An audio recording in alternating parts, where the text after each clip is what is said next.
Good evening, everyone. Welcome back to my kitchen. Sally here at the Carnivore Collective. Trying out a new little camera thing here. We'll see how it works. It is this odd contraption that is hanging around my neck. I'm not sure I'm loving it, but let's give it a go. So what I want to do tonight is make an updated version of that egg bread that I have on my channel, where it's just the eggs and the Parmesan cheese. I want to add some xanthan gum into it. I've been messing around with that a little bit, and it does give it kind of a neat texture. It almost got like, I don't know if you've ever had those popover buns back in the day of eating carbs. You know how it kind of blows up over the top of the pan? So I made some in a muffin pan, and they did just that. They just kind of rolled up over that edge, and they had an airier and chewier kind of texture.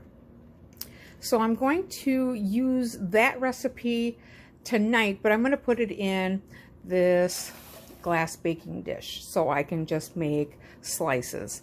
So let's get measuring. All right, so the first thing we're going to get going here is the scale. This is, a definite must for this particular recipe because it's equal amounts of the Parmesan cheese and the eggs. I always use it in grams because that's easier. I have it tear it out with my bowl on there. So let's get to cracking some eggs, and let's see how this camera doohickey thing works, because I'm actually watching my hands through the camera because the camera is blocking my view. I'm telling you, it's kind of weird. If I can make this work, hey, I can do anything.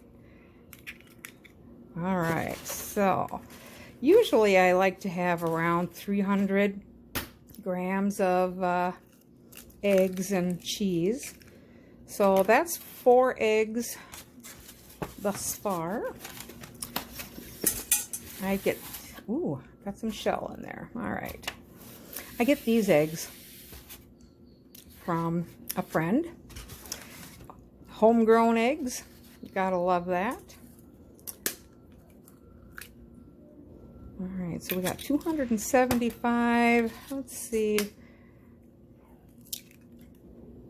All right, 332, 333.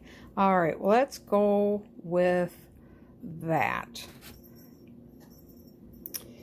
All right, so I am using, like I had mentioned in the previous video, I am using the Members Mark pre-shredded parm. Hate me, don't hate me. It's okay. Eat whatever works for you. So this has kind of settled down into the 332, 333. I'm just going to tear it out. I'm not too worried about 1 gram. And let's get to dumping here. So I need that 333, or there's about, might need a bigger bowl.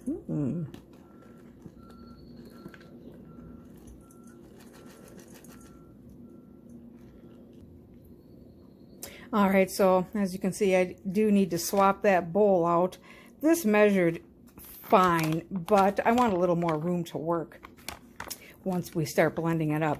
Now, the thing with the xanthan gum, as most of you I'm sure you know, you need to really put it with dry stuff. So I'm going to get this sprinkled on the cheese so that it is kind of blended in with that before the eggs touch it. And right now, let's just take a pause, get this transferred into that bowl. All right, we got this in the bowl ready for mixing. I'm going to spare you the watching and listening to all of this. So hold on, I'll be right back. All right, we've got this just about done here. I like to give the bowl a little spin with that on the edge. And then just make sure you have your sides scraped down and you get all that goodness mixed in together. Now, my favorite thing to use for greasing any of my pans, a lot of my frying, what have you, bacon grease, yes, this is homemade rendered beef tallow. So let's get this pan greased up and get that batter in there. All right, got a nice thin layer of that beef tallow. Let's get this poured in, smoothed out, and in the oven. I've got that oven preheating at 350. I don't know how long it's going to take for this particular batch to bake, because this is an experiment right along with you. I have not used this particular pan for this amount of that cheese egg batter. So let's get this in there and get her baking. All right, here we go. 350.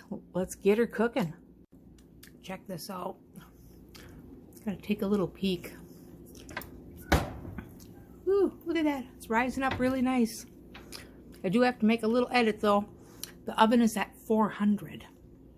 So, all right, we are at about 15 minutes of baking right now. Well, I'll be back. Look at that. Oh my goodness. Now, it's already starting to fall, and that's okay. It's been out for like maybe 2 minutes. But it got a nice crust on the top. It smells like heaven in here. So we're gonna let this cool, come back, slice it up, and see how it turned out.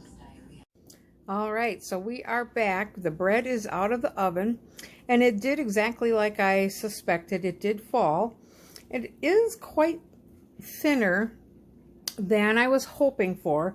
Normally I make these in, either muffin tins or a deep pan, because it does fall, but usually, you can have it a couple inches thick at least.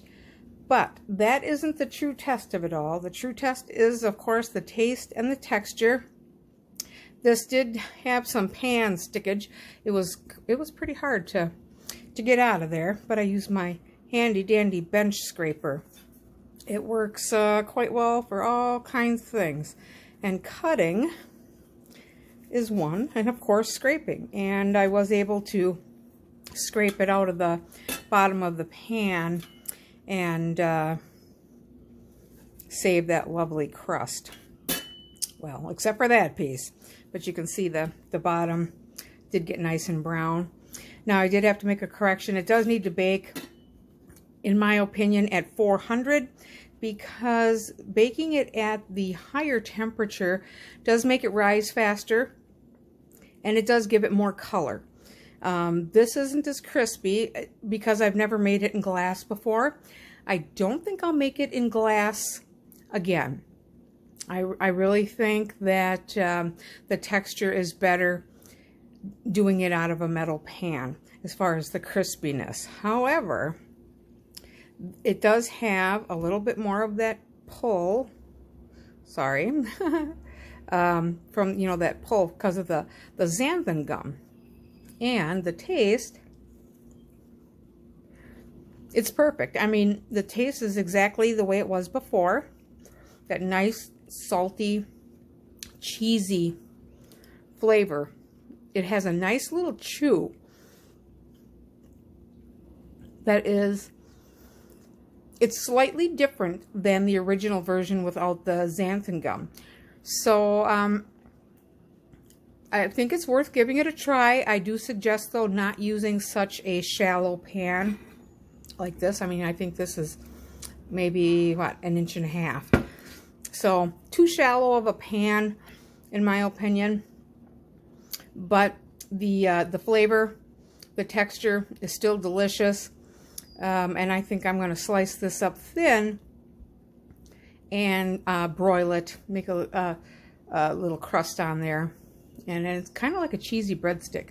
You could probably even, you know, if you don't mind some seasonings, do a light sprinkling of garlic powder, or you could, for that matter, you know, you could do a little garlic powder or minced garlic or garlic puree inside that batter to give it even more flavor. But there it is, this updated version with xanthan gum in that egg and cheese bread here at the Carnivore Collective. Thank you for spending some time with me. And if you don't mind, please like, subscribe, and share. And I'll see you next time.